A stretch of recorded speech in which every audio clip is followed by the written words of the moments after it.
안녕하세요. 저는 말로만 딸 같은 며느리가 꿈이라면서 실제로는 저를 돈으로만 여긴 시모에게 통쾌하게 이혼을 선물한 30대 여자입니다. 요즘 이혼 흠이 아니라고들 하시지만 그래도 막상 이혼을 결심하는 건 쉽지 않았어요.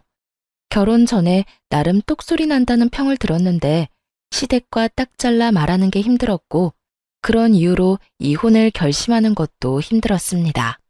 어찌 되었든 저는 이혼을 했고 지금 생활에 만족하면 다 된 것이겠죠.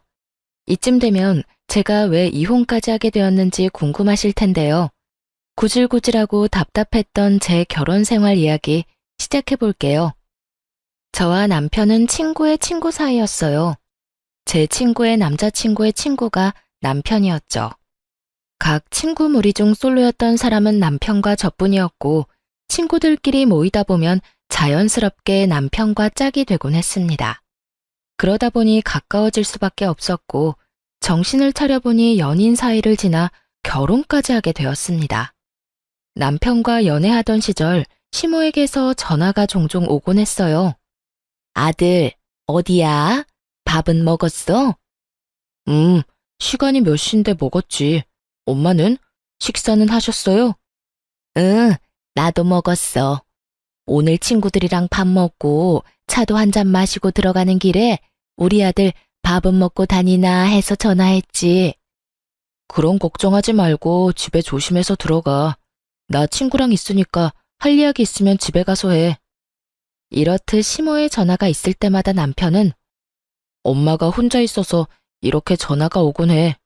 사실 어릴 때 아빠 돌아가시고 아빠 없이 혼자 키워주셔서 나한테 의지하는 것도 있고 엄마는 딸이 갖고 싶었는데 딸이 없으니 날 딸처럼 대하기도 하고 하여튼 그래. 혹시 엄마랑 통화하는 거 불편한 건 아니지? 아니, 불편하긴. 그냥 딸 같은 아들이구나 싶어. 나쁘게 보이지도 않고 말이야. 사실이었어요. 엄마에게 다정한 남편을 보며 그저 딸 같은 아들이구나 하는 생각이 들었을 뿐 다른 쪽으로 전혀 생각하지 못했죠. 그냥 별 대수롭지 않게 생각했던 것 같아요. 하지만 결혼을 하고 나니 딸 같은 아들인 남편과 그런 남편에게 많이 의지하는 시모에게서 문제가 생겨나기 시작했어요. 그 문제는 바로 시모가 남편에게 의지하는 것도 모자라 저에게까지 의지하기 시작했다는 것이었어요. 남편을 키워준 부모인 시모가 며느리에게 의지 좀 하는 것이 뭐가 문제냐고 생각하시는 분들도 계시겠지만 뭐든 정도가 있는 것이 아니겠어요? 시모는 정도란 전혀 모르는 사람처럼 저에게 의지를 하기 시작했고 전 그야말로 아주 곤란한 상황의 연속이었어요. 전 결혼을 하기 전부터 재택근무가 가능한 직종에 근무하고 있었는데 결혼하고 난 후에도 임신 계획을 세우며 재택근무를 계속하게 되었어요. 그런데 제가 계속 집에 있으니 시모는 제가 일을 한다는 인지 자체가 없는 사람처럼 저를 불러내기 시작하더라고요. 처음 몇 번이야 시모가 저와 친해지고 싶어서 그런가 보다 싶기도 했고 저 역시 시모와 가깝게 지낼 기회라 생각되어 잘 지내보려고 했어요.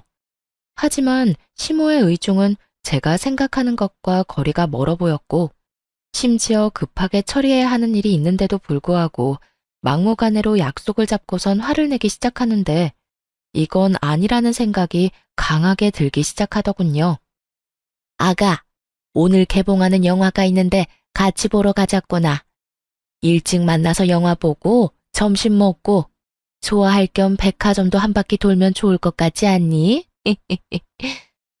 아, 어머님, 오늘은 좀 힘들 것 같아요. 급하게 처리해야 할 일이 있어서요. 내일 하면 안 되니? 계속 기다리던 영화라서 꼭 오늘 보고 싶은데. 사실 진작 처리했어야 하는 일인데 어제도 그제도 어머님 만나느라 미뤘어요. 그래서 오늘까진 꼭 처리해야 할 것 같아요. 그래? 그러면 몇 시까지 일하면 되니? 설마 밤늦게까지 해야 하는 건 아니지? 해봐야 알 것 같은데 왜 그러세요? 너 일 끝나는 대로 보러 가려고 그러지. 일찍 만나서 영화 보고 쇼핑도 하고 싶었는데 어쩔 수 없지 뭐. 오늘 심야로 영화만 보고 내일 만나서 쇼핑하자꾸나. 이쯤 되니 시모는 저를 의지하는 것이 아닌 호구로 여기는 것이 분명해 보이더군요. 매번 만나자고 해서 나가면 시모는 지갑조차 가지고 오지 않았고 한번 백화점에 구경하러 가자고 할 때마다 꼭 하나는 사드려야 만남이 끝이 나곤 했으니까요. 하물며 제 스케줄을 비롯해 제 컨디션은 단 하나도 신경 쓰지 않고 오로지 본인만 생각하는 시모를 보며 이제 더는 끌려다니지 말아야겠다는 생각이 들더군요. 어머님, 아마 일 마무리하면 늦어질 것 같은데 마냥 기다리시는 것도 그렇고 저도 일 끝내고 나면 피곤할 것 같아서 좀 쉬려고요. 그러니 오늘 영화는 친구분이랑 보러 가시는 게 어떠세요? 친구? 네가 내 친구이자 며느리 아니니? 그런 네가 있는데 내가 누구랑 영화를 보러 가겠어? 그러지 말고 같이 가. 내가 기다리면 된다니까. 나 잘 기다릴 수 있어. 애도 아니고 빙빙 돌려 말해선 도무지 알아듣지 못할 것만 같더군요. 그래서 전 돌리지 않고 좀 더 직설적으로 말하기로 했습니다. 아니, 제가 너무 피곤할 것 같아서요. 밀린 일도 너무 많기도 하고 그거 다 처리하고 나면 아무래도 저도 좀 쉬어야 할 것 같아요. 집에 하는 일 해봤자 얼마나 힘들다고 그 유난인지. 그리고 정식 직원도 아니지 않니? 직원도 아니고 알바 나부랭이가 하는 일이 중요해봤자 얼마나 중요하다고 시어머니도 못 만난다고 하는 게야? 어머님, 저 아르바이트가 아니고 그저 집에서 근무하는 정직원이에요. 집에서 마냥 쉬는 게 아니라 출퇴근하는 개념처럼 해야 하는 일이 정해져 있다고요. 그러니까 그런 식으로 말씀하지 말아주세요. 그래? 그랬니? 그런 거였음 진작 말하지 그랬니? 그러면 친구들 불러서 가든가 하마. 친구를 부른다기에 이제야 말이 통하는 건가 하고 생각했어요. 하지만 뒤이어 나오는 시모의 말은 평소 시모가 저를 어떻게 생각했는지 잘 알 수 있게 해주더군요. 그래서 하는 말인데 나 용돈 좀 주려무나. 네? 용돈이요? 그래, 용돈.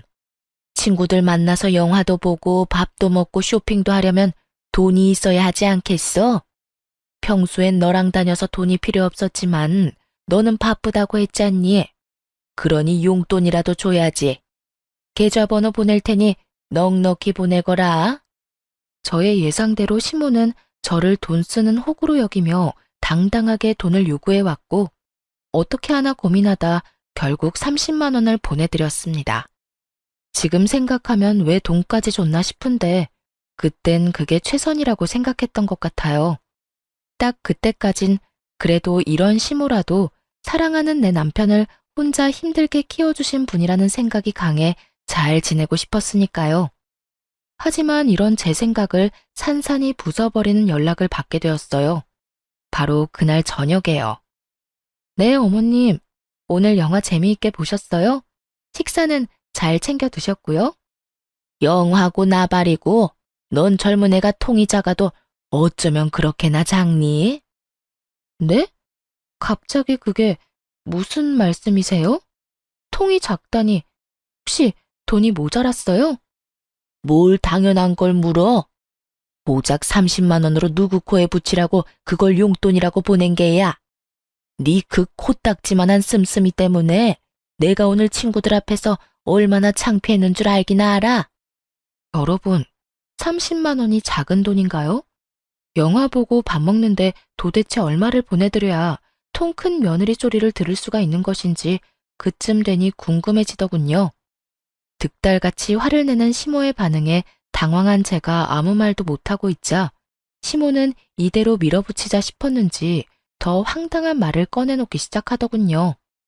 그러지 말고 너 쓰는 카드 있지? 카드 있긴 하죠. 그런데 카드는 왜요? 왜긴 왜야. 이럴 때마다 용돈 받아 쓰는 것도 나도 힘들다. 그러지 말고 너 쓰는 카드 그거 나 다오. 내가 가지고 있으면서 이럴 때마다 알아서 잘 쓸 테니. 카드를 요구하는 시댁 식구들이 있다는 말을 들은 적 있지만 그 개념 없는 식구가 제 식구가 될 줄은 꿈에도 몰랐습니다. 거기에다 어쩌면 이리도 당당한지 정말 박수라도 쳐주고 싶은 심정이더군요. 시모의 요구가 당당하면 당당할수록 전 그런 시모와 잘 지내보고자 하는 의지는 바닥을 향해 곤두박질 쳤고, 기어이 시모의 입에서 지금 받으러 온다는 말이 나오고 나서야 모든 것을 내려놓게 되더군요. 너 집에 있지? 지금 받으러 가면 되니? 내가 가는 게 정 부담스러우면 퀵으로 보내거라. 아니면 카드만 택시 태워 보내든지. 뭐든 다 괜찮으니 오늘 내로 주기만 해. 아니요, 어머님. 오실 필요도 없고 제가 카드만 보내는 일도 없어요. 뭐라고? 그게 무슨 뜻이니? 설마 카드 못 준다는 말을 하는 거니? 네, 저는 카드 못 드려요. 애초에 드릴 마음도 없었고요. 뭐야? 그까지 카드 좀 주는 게 뭐 힘든 일이라고 그렇게 딱 잘라서 안 된다고 하는 게야? 어머님은 어떨지 몰라도 전 힘이 들어서 못 드릴 것 같네요. 저도 쓰는 카드를 어떻게 어머님을 드리겠어요. 하여튼 그런 줄 아시고 다신 카드 이야기는 하지 말아주세요. 그럼 저도 피곤해서 끊을게요. 이렇게까지 안 된다고 딱 잘라 말했지만 시모는 여전히 정신을 차리지 못하고 있었고, 저를 보면 카드를 맡겨놓은 사람처럼 카드 타령을 해대더군요. 물론 그럴 때마다 전 절대 안 된다고 못을 박아버렸고요. 이런 상황에서 제일 어이없는 게 무언지 아세요? 저에게 말끝마다 카드 타령을 해대는 시모는 막상 남편에겐 아무런 요구를 하지 않는다는 거였어요. 용돈이나 카드 타령을 하기는커녕 준다는 용돈도 마다하고 나서기 일쑤였죠. 엄마, 용돈 이걸로 필요한 거 사 쓰세요. 아니야. 엄마 돈이 있어. 우리 아들이 어떻게 번 돈인데 이걸 엄마가 써. 뒀다가 우리 아들 필요한 데 있으면 써. 엄마는 정말 괜찮아. 이렇게 말하면서요. 자기 아들 돈은 아깝고 제 돈은 은행에서 돈 뽑아 쓰듯 쉽게 생각하는 시모를 바라보는 제 심정이 어떨지 짐작이 되시나요? 얄미운 것도 얄미웠지만 이해도 되지 않았고 문제도 많아 보였죠. 용돈이나 카드에 대한 요구가 계속되면 계속될수록 시모와 저의 사이는 멀어졌고, 이러는 와중 남편은 중재를 한다며 저에게 헛소리를 늘어놓기 시작했어요. 여보, 엄마한테 대충 이야기 들었는데 그냥 카드 좀 드리면 안 돼? 당신이 카드 준다고 해도 엄마가 막 쓸 사람도 아니고, 카드가 정 찝찝하면 용돈을 달마다 주던가. 달마다 이런 이유 저런 이유 되면서 적게는 20만 원, 많게는 50만 원씩 가져가시고 있어. 어떤 달에는 도저히 입을 옷이 없다고 돈 내놔라. 어떤 달에는 몸보신한다고 30만 원. 그건 용돈 아니야? 뭘 얼마나 더 달란 말이야. 아, 몰라. 난 이제 더는 못하니까 그렇게 주고 싶으면 당신이 줘. 카드를 주던지 용돈을 주던지 당신이 알아서 하라고. 당신 엄마는 왜 나한테만 그래? 당신 돈은 그렇게나 아까워서 벌벌 떨면서 왜 내 돈만 못 빼가서 난리냐고. 당신도 잘 알잖아. 우리 엄마 딸 같은 며느리에 대한 로망 같은 거 있었다는 거. 그래서 그런가 봐. 아들이 주는 용돈보다 며느리가 주는 용돈이 더 기분 좋고 그런가 보지. 그러니까 당신이 좀 이해해. 어차피 당신 돈이 내 돈이고 내 돈이 당신 돈인데 뭘 그런 거 가지고 기분 나빠해. 남편의 말도 안 되는 소리를 듣고 있는데 정말 이대로는 안 되겠다는 생각이 들더군요. 그래서 전 초강수를 두기로 했어요. 아, 그래? 그러면 당신 월급 카드 놔줘. 내가 관리할게. 앞으로 거기에서 어머님 이체해주고 용돈 주고 하면 되지? 당신 말대로 그 돈이 그 돈이니까.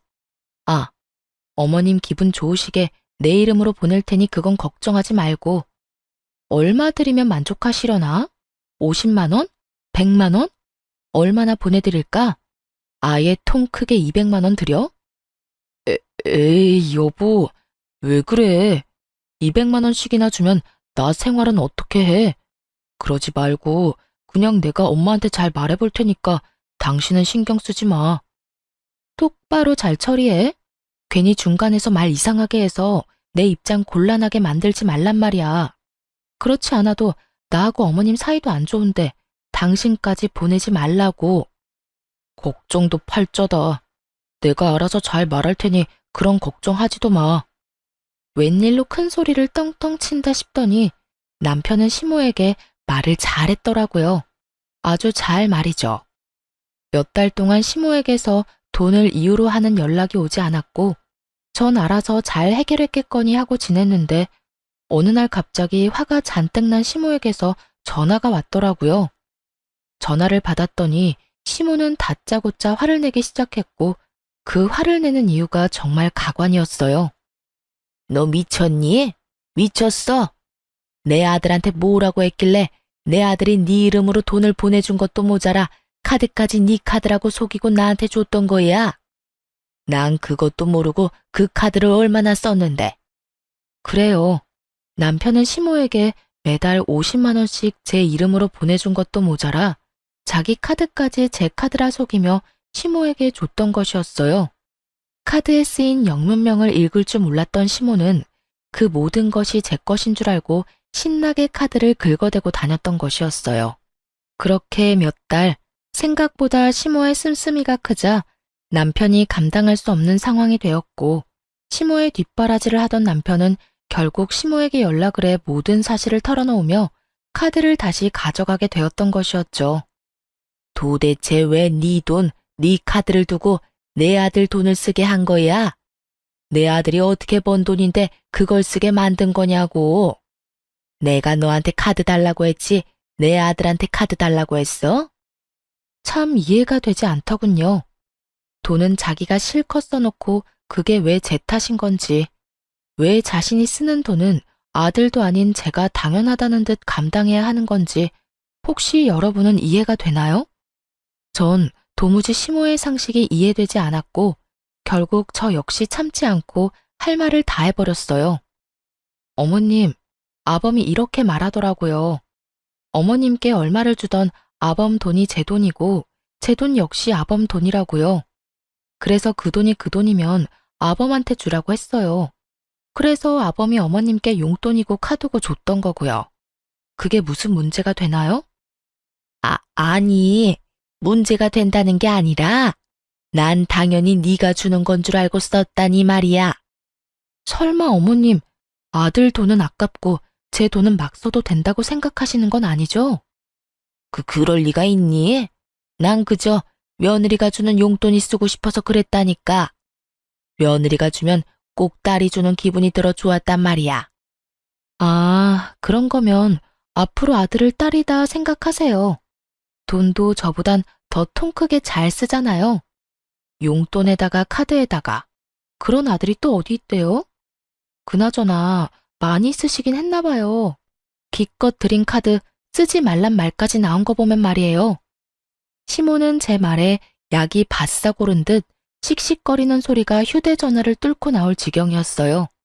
하지만 그것도 잠시 시모는 이대로 질 수 없다는 듯 준비한 말을 꺼내기 시작했어요. 그래서 말인데, 나 너희랑 같이 살려고 한다. 네? 저희랑 같이요? 그러니까 우리 집에서 저희랑 같이 산다, 이 말씀이세요? 그래, 우리 아들 말 들어보니까 요즘 내가 쓴 돈 때문에 좀 힘들다고 하더구나. 우리 집에 드는 기본적인 생활비도 그렇고 요즘 물가도 많이 올랐는데 혼자 먹겠다고 이것저것 해대는 것도 낭비 같고. 그래서 내가 너희 집에서 지내면서 음식도 해주고 너한테 살림도 좀 알려줄 겸 말이다. 정말 좋은 생각 같지 않니? 내가 같이 살면 생활비 이중으로 안 들고 따로 용돈 줄 필요도 없지 않니? 그냥 필요할 때마다 네가 사주면 되니까 말이다. 시모는 아예 저희 집에 살면서 저를 괴롭히겠다는 것도 모자라 제 지갑을 시모 지갑인 양 살겠다는 말을 당당하게도 뱉어내고 있었고 전 고민할 것도 없이 이렇게 답했어요. 어머님, 죄송한데 저는 어머님이랑 같이 살 생각 없어요. 생활비가 얼마가 들든 용돈이 얼마가 필요하든 그건 어머님 아들이랑 잘 이야기하시고요. 여기서 어머님이랑 살 일은 절대로 없을 테니 다신 합가 이야긴 꺼내지도 말아주세요.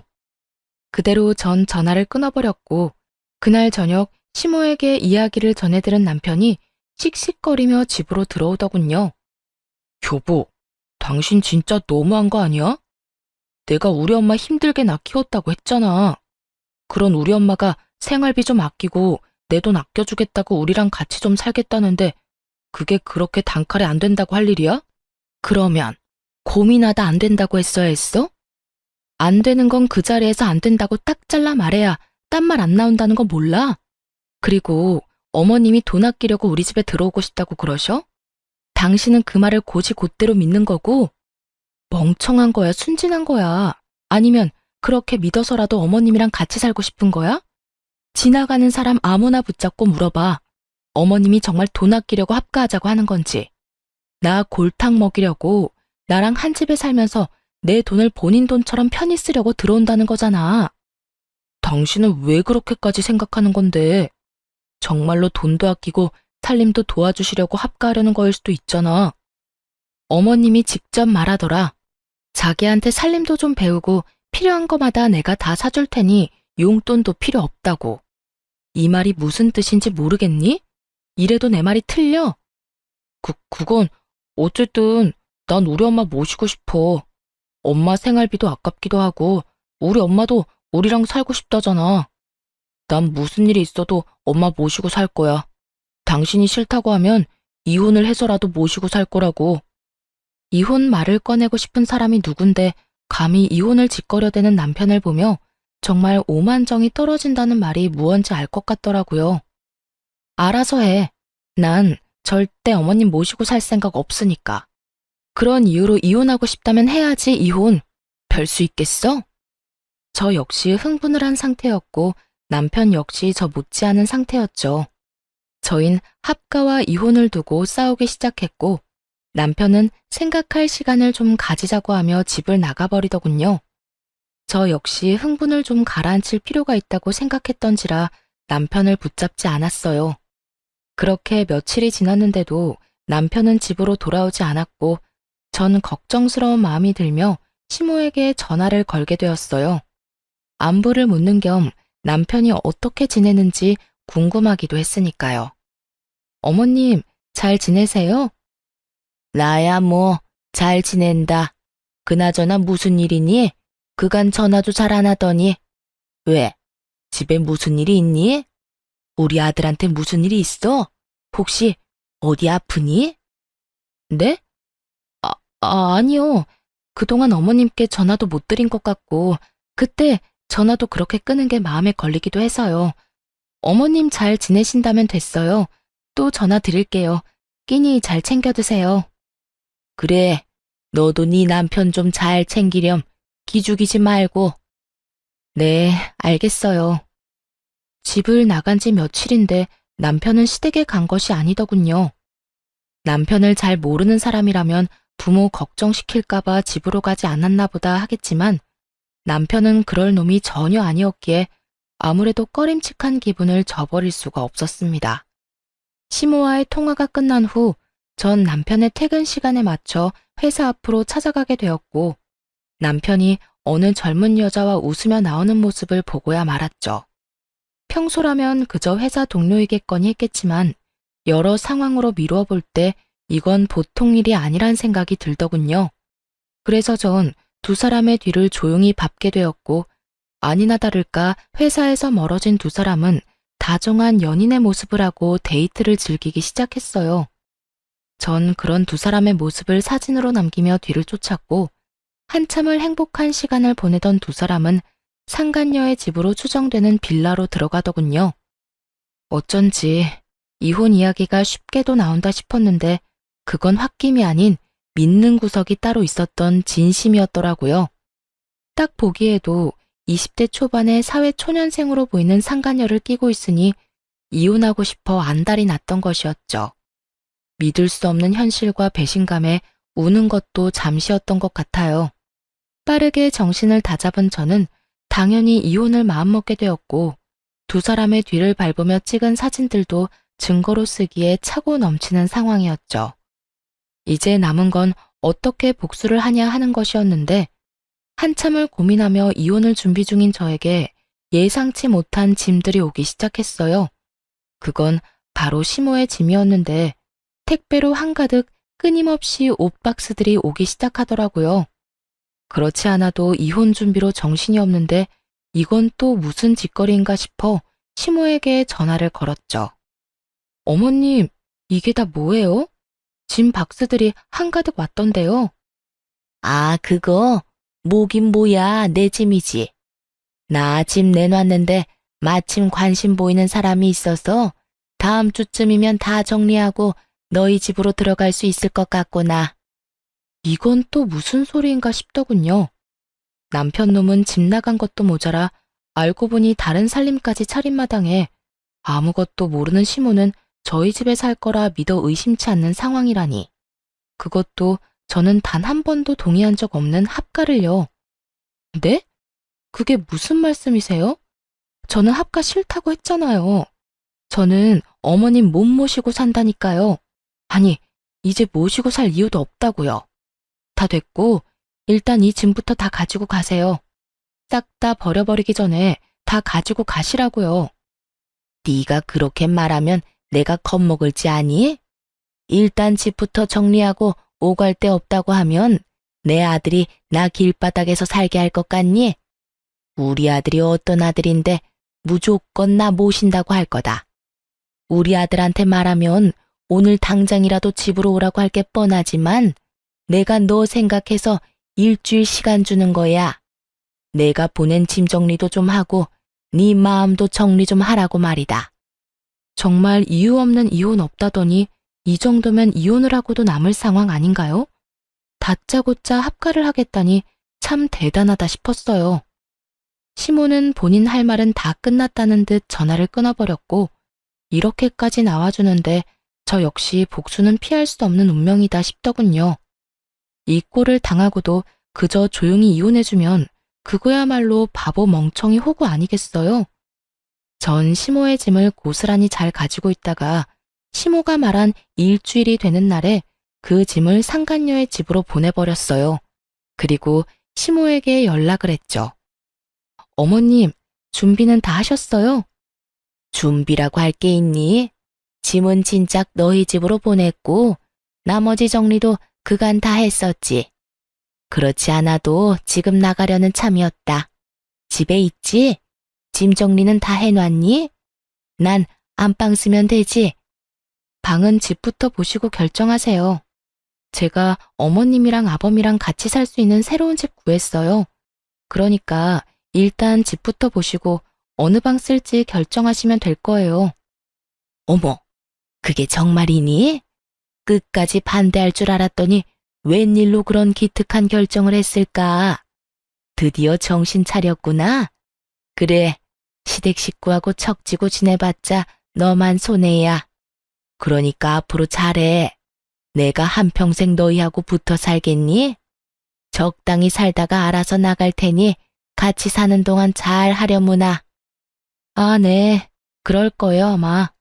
아무튼 주소는 문자로 보내드릴 테니 지금 출발하시면 돼요. 시모는 신난 어린아이처럼 들뜬 목소리로 답하더니 전화를 끊어버렸고 저는 시모와 전화를 끊자마자 상간녀의 집 근처로 가서 시모를 기다렸어요. 얼마나 기다렸을까요? 시모가 택시에서 내리더니 빌라로 들어서더군요. 이내 많이 당황한 듯 허겁지겁 뛰어내려오는 시모의 뒤로 옷을 입다만 남편놈과 상간녀가 내려오더라고요.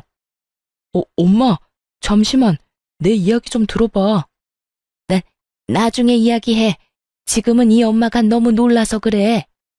아니, 엄마, 잠시만. 여긴 어떻게 알고 온 거야? 누가 알려줬어? 그리고 저 짐들은 또 뭐고? 네 마누라가 나랑 같이 살 집 구해놨다고 택시 불러줘서 왔어. 내가 너희 집으로 보낸 짐도 곧 이리로 온다고 했다고. 그런데 여기에 네가 웬 여자랑 그러고 있으니 이 어미가 얼마나 놀랐겠어? 어? 집사람이? 그럼 집사람이 여길 알고 있단 말이야? 아니, 내가 바람 피운다는 걸 다 알고 있었단 말이야? 그렇겠지. 그러니까 여기로 날 보냈겠지. 이 녀석아, 아무리 네 마누라가 싫다고 해도 바람을 피우면 어쩌자는 거야. 그것도 저렇게 어린 여자랑. 엄마, 어려도 그 여자보다 생각이 깊다고. 내가 그 여자한테 엄마 모시자고 하니까 절대 안 된다고 난리를 쳤는데 수진이는 당연히 모셔야지 뭘 그렇게 당연한 소리를 묻냐고 하더라니까. 그게 정말이야? 그럼.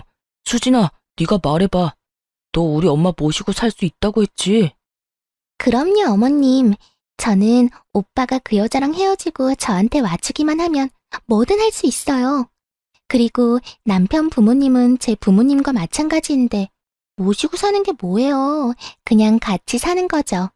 그렇지 않나요, 어머님? 상간녀의 말에 시모의 입이 귀에 걸리는 것이 멀리서도 한눈에 보이더군요. 세 사람은 이내 화기애애한 분위기에서 뒤늦은 통성명을 하는가 싶더니 이내 제 욕을 해대기 시작하더군요. 그나저나 그년 때문에 엄마가 얼마나 놀랐는 줄 아니? 그냥 상황 설명을 해주면 되지 왜 그런 거짓말을 하고 그런데? 내가 뭐 내 아들 바람났다고 하면 우리 수진이 머리채라도 뜯어줄 거라 생각했는가 보지? 그러니까 그 여자가 그렇게 독하고 영악한 구석이 있다니까? 내가 괜히 조광지 쳐버리고 수진이랑 살림 차리고 살고 있었겠어? 엄마 못 모신다고 눈알 뒤집고 나한테 따지고 드는데 아주 오만정이 다 떨어졌어. 어머님, 저도 오빠한테 이야기 들어보니까 그 여자랑 오빠랑 계속 살았다간 부모와 자식 간에 영 끊어지는 건 물론이고 오빠 기도 못 펴고 살 것 같더라니까요. 이야기 듣는 내내 불쌍해서 혼났어요. 그래? 그년이 내 아들 길을 죽였단 말이야? 내 인연을 그냥 내 눈앞에 있었으면 내가 그 머리털을 다 뽑아뒀을 텐데.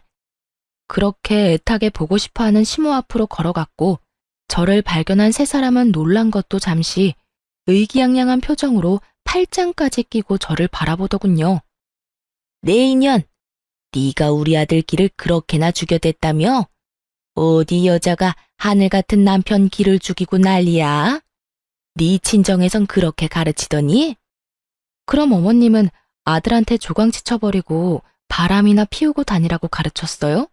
아님 보고 배운 건가? 혹시 돌아가신 아버님이 바람기가 있었나요? 그렇지 않고서야 어쩜 저렇게 당당하게도 바람을 쳐 피울 수가 있는 건지 도무지 제 상식으론 이해가 안 돼서요. 네가 감히 누구 앞에서 그딴 말을 짓거리는 게야? 안 되겠다. 너 당장 이혼하거라. 내가 그간의 정을 생각해서 너 이혼녀만큼은 만들지 않으려고 했는데 너 하는 꼴을 보니 도무지 안 되겠구나. 아, 그러니까 지금 저는 내쫓고 새로운 며느리 받아서 알콩달콩 잘 살겠다. 이 뜻인가요? 그래. 너와는 달리 우리 수진이는 날 모시고 산다고 하더라. 아니, 같이 사는 거라고 하는구나. 나이는 어려도 너보다 생각 깊은 게 네 눈에도 보이지 않니? 어찌되었든 조용히 이혼하거라. 뭐 소송이니 위자료니 시끄럽게 굴지 말고. 시모가 편을 들어주자 상간녀는 본인이 나서도 되는 자리라고 생각했는지 말을 치고 나오더군요. 어머님 말씀이 옳아요. 저기요, 언니. 제가 이야기 다 들었는데 언니도 뭐 잘한 거 하나 없던데. 그냥 조용히 이혼하세요. 어차피 증거도 변변치 않을 거라 소송해봤자 소용도 없을 텐데. 괜한 시간 낭비 마시라고요. 뭐 이대로 물러나주면 오빠가 위로금으로 한 500만 원은 줄 수 있다고 하던데. 그 돈이라도 받아서 떨어지라고요. 누굴 거지로 보는 건지 돈 500만 원에 조용히 물러서라는 말을 듣는데 정말 손이 벌벌 떨리더라고요. 전 떨리는 손을 들어 그대로 상간녀의 뺨을 때려버렸고 그런 상간녀의 앞을 남편이 막아서더군요. 당신 미쳤어? 지금 누굴 때리는 거야? 제정신이야? 너 같으면 제정신이겠어? 누굴 거지로 하나? 돈 500만 원 먹고 떨어지라고? 터진 입이라고 함부로 짓거리니까 얻어맞는 거야. 알겠어? 그리고 너는 지금 누굴 앞을 막아서는 거야? 사태 파악 똑바로 못하지? 나 사태 파악 똑바로 하고 있어. 그러니까 우리 수진이 괴롭히지 마. 우리 수진이는 독한 당신과는 달리 우리 엄마한테도 잘한다고 하고 우리 엄마 모시고 산다고까지 했다고. 나 그런 수진이 사랑해. 나 이제 당신 같은 여자 안 사랑하고 수진이 사랑한다고. 남은 여생은 수진이랑 엄마하고 살고 싶어. 이혼하자. 당당하다 못해 치기 넘쳐 보이는 남편놈을 보는데 왜 제가 여기서 이런 수모를 겪고 있어야 하나 현타가 오더군요. 그래서 전 제 앞을 막아선 남편의 뺨을 힘껏 때려버리곤 이렇게 말했어요. 그래, 이혼해.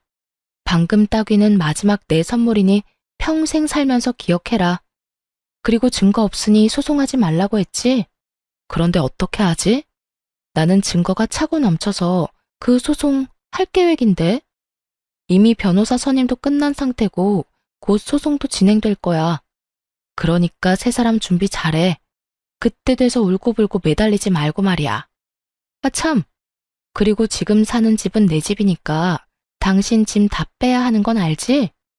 내가 당신 번거로울까봐 어머님 짐 보내는 김에 당신 짐도 다 챙겨서 오기 전에 이리로 보냈어.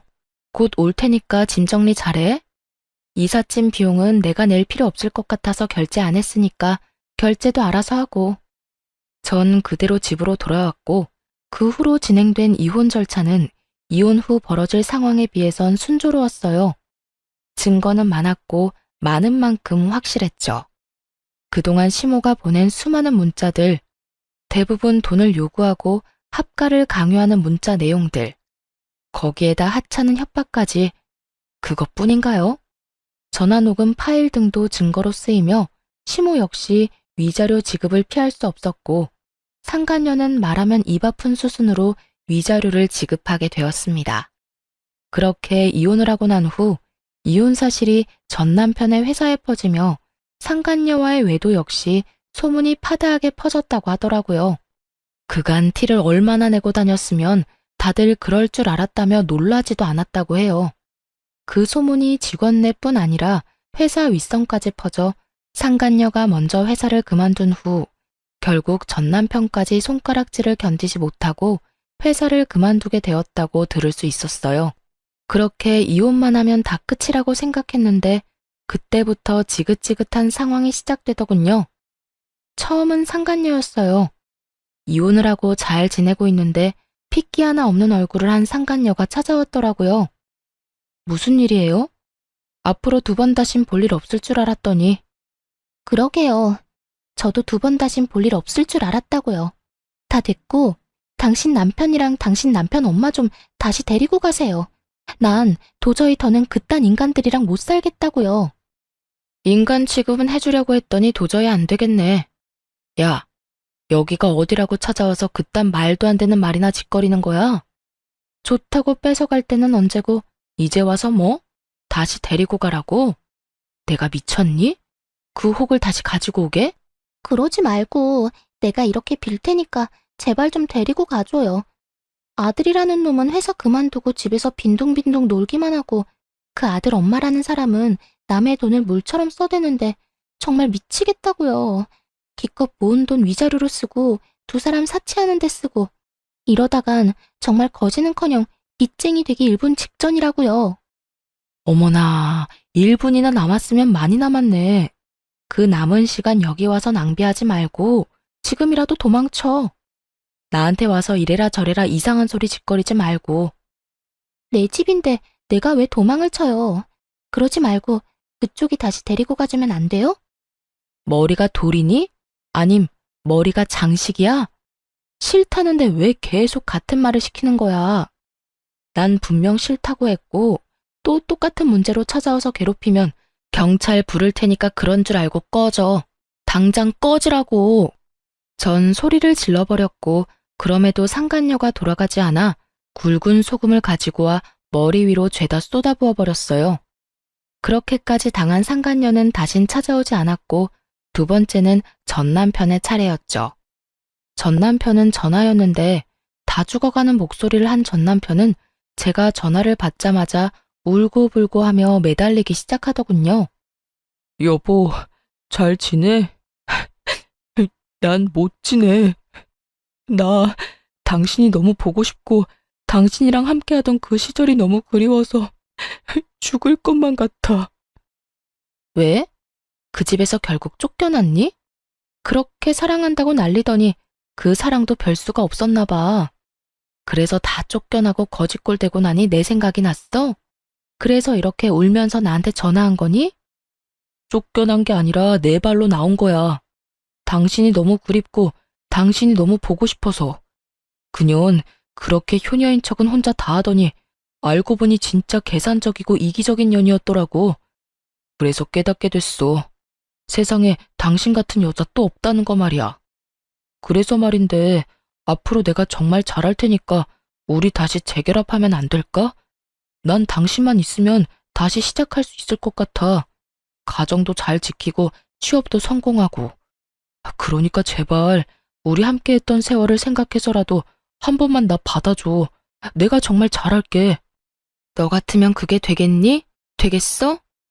나 이제 너 안 사랑해, 아니? 사랑은 둘째 치고 밉지도 않아. 무슨 감정이 남아야 밉기라도 하지. 그러니까 똥 싸는 소리 하지 말고 2번 다시 연락하지 마. 너랑 전화통 붙잡고 있는 시간도 아까우니까. 저는 그대로 전화를 끊어버리곤 전 남편의 전화를 차단해버렸어요. 혹시 몰라 전 시모의 전화도 차단해버렸고요. 그렇게 끝일 거라 생각했는데 끝이 아니더라고요. 네, 맞습니다. 끝판대장 시모의 등장이 저를 기다리고 있더군요. 다 차단을 해버리고 난 후 며칠이나 지났을까요? 거짓골을 한 시모가 회사 앞에 기다리고 있더라고요. 며칠을 씻지 못한 것인지 머리에 기름기가 흘렀고 이상한 냄새까지 풍기고 있었어요. 여기까진 무슨 일이세요? 아가야, 나 좀 살려다오. 아가라니요. 저 이혼한 거 잊었어요? 남의 회사 앞에서 이러지 말고 할 말 있으면 빨리 하세요. 저 피곤해요. 그래, 그래야지. 피곤한 사람 붙잡고 길게 이야기하면 안 되지. 그러니까 말이다. 아가, 나 좀 데리고 살아주면 안 되겠니? 이건 또 무슨 염치도 양심도 없는 말인가 싶었어요. 전 남편만이라도 데리고 살아달라도 아니고 전 시모를 데리고 살아달라니. 네? 제가 지금 잘못 들은 것 같은데, 그러니까 아줌마를 데리고 살아달라고요? 이제 나랑 아무런 상관도 없는 아줌마를요? 아줌마라니. 그래도 내가 한땐 네 시험이었는데 아줌마는 너무 심하지 않니? 아니다, 아줌마. 맞지, 그래. 그깟 호칭이 뭐가 중요하겠니? 다 됐고, 네가 똑바로 들은 게 맞아. 나 좀 데리고 살아주면 안 되겠니? 글쎄, 나 그 집에서 쫓겨났단다. 그나마 집 한 돈은 가지고 있었는데 글쎄 아들이 사업이라도 해보겠다고 하더니 그 돈을 도박으로 다 날렸다지 뭐야. 그게 어떤 돈인데. 그래서 집에서 쫓겨나고 원수 같은 아들놈마저 날 버리고 내가 오갈 데가 없어. 이러면서 대성통곡을 하기 시작하는데 기가 막혀 말도 안 나오더라고요. 얼마 남지 않은 부모 노후 자금 가지고 도박을 해 다 날려버린 남편놈은 전 시모를 버리고 도망을 가버렸고 그런 것도 아들이라고 이러지도 저러지도 못하고 거짓골로 지내다 저에게까지 찾아온 전 시모라니. 아무리 복수를 꿈꾸긴 했었지만 이렇게까지 망가진 걸 바란 것은 아니었는데 참 안타깝기도 불쌍하기도 했어요. 그렇다고 제가 책임질 정도의 감정은 아니었고요. 한참을 대성통곡을 해대던 시모는 힐끔 제 눈치를 살피며 제 손을 잡으려고 했고 전 그런 시모의 손을 쳐내며 이렇게 말했습니다. 이제 할 만큼 다 했어요. 사연팔이도 다 했고 불쌍한 척도 그 정도면 연기대상급이었고 눈물도 좀 뺐으니 할 만큼 다 한 것 같은데 더 할 게 남았나요? 사연팔이? 너 무슨 말을 그렇게나 심하게 하니? 아무리 네가 나한테 감정이 좋지 않다고 해도 내가 한때는 네 시험이었는데 그렇게까지 말하는 건 좀 아니지 않니? 한때는 절 죽어라 괴롭혔던 시어머니였으니까 이렇게까지 하는 거예요. 아직 그걸 모른다니 참 유감이네요. 뭐라고? 내가 널 언제 죽어라 괴롭혔다고 그러니? 모른다니 그것 역시 유감이네요. 하여튼 전 아줌마랑 같이 살 생각 전혀 없고요. 땡전 한 푼 도울 생각은 더더욱 없으니까 다신 찾아오지도 찾지도 마세요. 그러게 있을 때 좀 잘하지 그랬어요? 나한테 아줌마가 조금이라도 다정하게 대해줬으면 그간의 정을 생각해서라도 찜질방 비용 정도는 줬을 텐데요. 제 말에 약이 오를 대로 오른 시모는 태세를 바꿔 제 머리채라도 잡아보고자 저에게 달려들더군요. 하지만 그런 시모를 예상했던 저는 시모의 팔을 확 잡아 밀쳐버렸고 그 자리에서 경찰을 불러버렸어요. 제가 그렇게까지 할 거라 예상하지 못한 시모는 혼비백산이 되어 주랭랑을 쳐버렸고요. 시모의 주랭랑을 마지막으로 지긋지긋한 인형과도 작별을 하게 되었습니다. 끝날 때까지 끝난 게 아니라고 하더니 이번엔 정말로 끝이 났더라고요. 그 후로 저는 일상을 즐기며 잘 살고 있어요. 주말엔 취미 생활도 하고 그간 만나지 못했던 친구들도 만나며 아주 알차게 보내고 있어요. 비정상적인 시모와 남편의 외도. 둘 중 한 가지만 경험했어도 학을 떼게 됐을 이혼 사유 두 가지를 다 겪고서 이혼을 한 터라 결혼에 대한 생각은 전혀 하지 않고 있습니다. 시간이 지나고 지금 느끼는 감정이 무뎌지면 또 어떻게 될진 알 수 없는 일이지만 현재까진 그렇네요. 혼자 온 세상 혼자 잘 즐기고 살다 남에게 피해 주지 않고 가는 것도 꽤 멋진 삶이 될 수도 있다는 생각이 들어요. 그만큼 지금 혼자 지내는 저만의 삶에 만족할 뿐더러 더없이 행복하답니다. 처음 이혼을 했을 당시엔 제 탓도 했던 것 같아요. 그때 제가 시모를 받아들였다면, 그때 제가 시모에게 더 잘했더라면 하면서요. 저도 참 바보 같지 않나요? 그만큼 이혼이라는 것이 심적으로 저를 힘들게 했고 저를 흔들어대곤 했습니다. 하지만 그것도 시간이 지나니 상황을 똑바로 직시하게 되었고 그 모든 것엔 저의 잘못이 없다는 것을 깨달았어요. 그러고 나니 제 인생이 즐겁고 행복해졌고요. 제가 단단해진 만큼 앞으로 남은 제 삶은 더욱 행복하겠죠? 이로써 저의 사연은 끝이 났습니다. 끝까지 응원해주시고 함께해주신 모든 분들 감사합니다.